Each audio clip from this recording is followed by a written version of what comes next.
Sebelum jadi komik tuh gue dulu sakit, flu, lagi batuk gitu kan.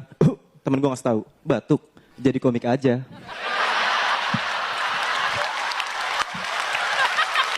Emang gue sering sakit. Kenapa? Karena gue stres menghadapi godaan dunia ini. Yoi. Jadi gue stres, awal mulanya tuh gue jelasin. Gue lahir itu dari keluarga yang agak insecure. Waktu masih kecil tuh, gue nggak boleh main. Iya, waktu masih kecil, waktu gue umur 2 hari itu nggak boleh main.